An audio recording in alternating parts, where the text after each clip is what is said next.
Good morning, everybody. My name is Hercules, and welcome back to my Season 2 Hardcore World.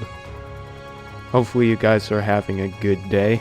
So, some of you may not have known about this, but I managed to do a live stream on Sunday where I managed to gather up the resources to build a sugarcane farm, which is what we're going to be doing in today's video. These are all the resources that we're going to need to build it. And also, during that live stream, I managed to dig out pretty much the entire iron vein. And we managed to get almost a stack and a half of raw iron blocks. So real quick, before we start the sugarcane farm, I'm just grabbing a little bit more food because I am starting to run low on bread. And not only am I going to be making a building for the sugarcane farm, it's also going to be where I'm going to be putting my villagers into like a more permanent spot, because the villagers can't stay in those netherrack pods. So I'm just going to be placing my bed there, and I'm going to be placing the shulker box, and let's get started.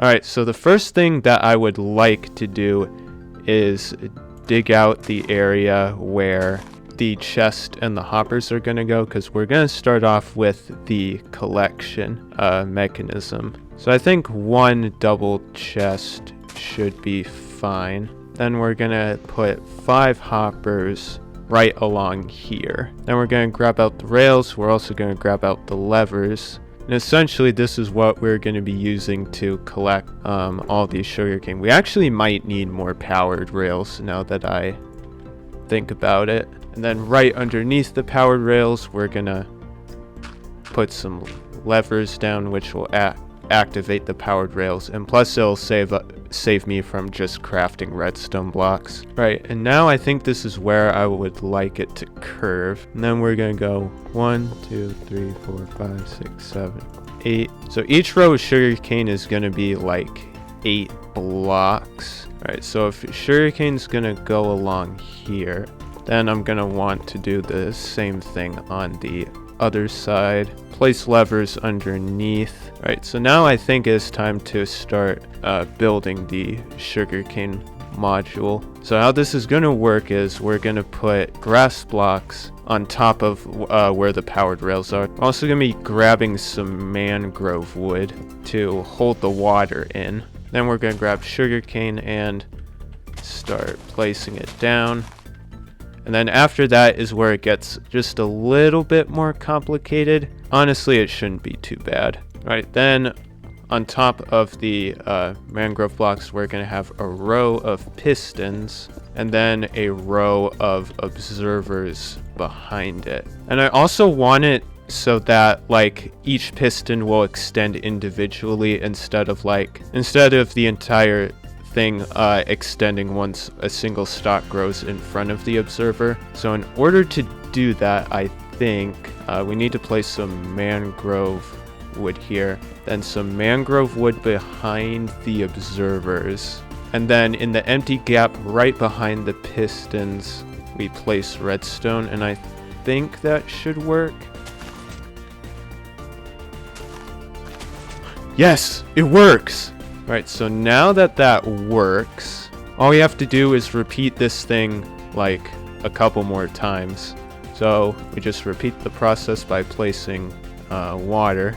Oh wait, actually now that I think about it, I won't be able to actually, you know what? I think that will be fine since rails can't get destroyed by water. Yeah, honestly, I don't think that will really affect the farm, since rails can't be broken by flowing water. I think we should be fine. We place the pistons in front, observers in front, blocks behind the observers, and then redstone behind the pistons. So yeah, and basically what we're going to do is repeat this a couple more times along. One thing I'm doing really quick is placing glass, just so that we can still see the sugarcane farm in action, but it won't make it less efficient, if you know what I mean. Alright, so now guys, I'm just gonna repeat this process, go off camera since you know how this all works, and I'll bring you guys back once the finished result has been made.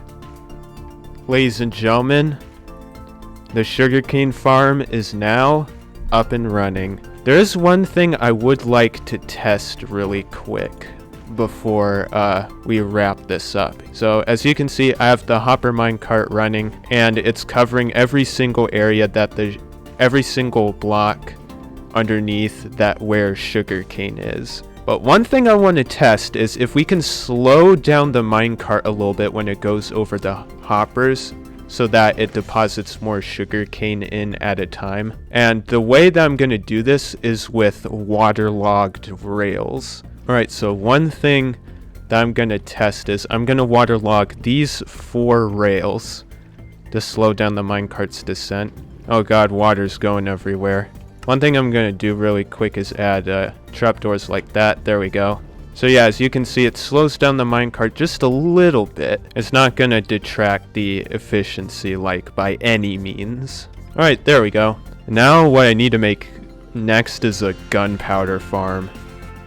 But a gunpowder farm is much more complicated to make, so I'm not going to do it like right now, of course. Now the last thing that I would like to do is start working on the stalls for the villagers and slightly decorate the front of this sugarcane farm. So yeah, as you can see, the front is like starting to look like this, and I'm thinking like right in this spot here is where we could have the villager. Actually, you know what? I'm thinking maybe to the side because I want to decorate the booths that the villager is going to be in. Alright, so we're going to have like 2 bookshelves right next to the villager, which with fence posts on top. Then we're going to place a top slab and then a bottom half slab right there. Then we're going to grab a trapdoor and place it like that so that the villager can't escape, and also prevent baby zombies from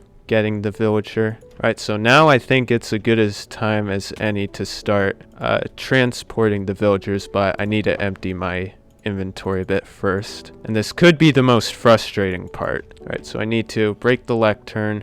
I can slowly move him forward towards me by just opening and exiting his trading GUI. Hopefully by doing this I'll be able to lure him where I need him to go. There we go! Yes! He's in! Right, place a torch there so that no zombie spawns where he is. Boom! Hey, hey! We got you in, buddy. Let's go. Right, it looks like the next villager stall is up and running, but I'm gonna go to sleep and then try to get him in. Alright guys, now time to move the second villager. I have the boat ready just in case he does decide to move away. But don't worry, once I have you guys in your stalls, you should be good to go. Alright, we're gonna go slightly back now. Alright, you climbed up. Alright, come on. No, come on bro, come closer. What are you doing? Oh my god. Now I'm going to try to place a bunch of temporary blocks around him, and hopefully he'll pathfind his way into where he's supposed to go. Hopefully that should work.